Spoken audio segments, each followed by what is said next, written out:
இந்த லயோலா கருத்து கணிப்பு நிறுவனம் ஒவ்வொரு தேர்தலின் போதும் எந்த கட்சி மாநிலத்தில் ஆட்சி பிடிக்கப் போகிறது, அதற்கான சாத்தியக்கூறுகள், மக்களுடைய மனநிலை எவ்வாறு இருக்கிறது என்பன போன்ற பல்வேறு வகையிலான கருத்து கணிப்புகளை அவர்கள் எடுப்பார்கள். தேர்தல் வியூக வகுப்பாளராகவும் அவர்கள் இருக்கிறார்கள்.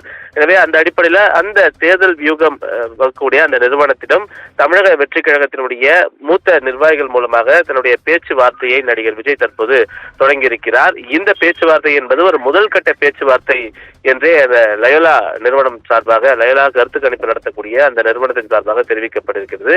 அடுத்தடுத்த கட்ட பேச்சுவார்த்தையின் மூலமாகவே என்ன மாதிரியான பேச்சுவார்த்தை நடைபெற்றிருக்கிறது என்பதற்கான கருத்துக்கள் எல்லாம் தெரிவிக்கப்படும் என்றும் அவர் தரப்பிலிருந்து தெரிவிக்கப்பட்டிருக்கிறது. எனவே இந்த பேச்சுவார்த்தையின் போது அந்த நிறுவனத்தில் இருக்கக்கூடிய மூத்த நிர்வாகிகளோடு தமிழக வெற்றி கழகத்தினுடைய தலைவரும் நடிகருமான விஜய் தொலைபேசி வாயிலாக ஒரு சில கருத்துக்களை கேட்டறிந்திருப்பதாகவும் தகவல்கள் வெளியாகி இருக்கின்றன. எனவே இந்த 2026 தேர்தலுக்கு 1.5 ஆண்டுகள் இருக்கக்கூடிய நிலையில இதற்கான பணிகளை தமிழக வெற்றி கழகத்தினுடைய தலைவர் நடிகர் விஜய் முன்கூட்டியே தொடங்கி பல்வேறு கருத்துக்களை பல்வேறு தேர்தல் வியூக வகுப்பாளர்களும் கேட்டறிய இருக்கிறார். அதற்கு முதற்கட்டமாக லயோலா கருத்து கணிப்பு நடத்தக்கூடிய நிறுவனத்திடம் கருத்துக்களை கேட்டிருந்திருப்பதாக தகவல் வெளியாகி இருக்கின்றது. கற்பகம்.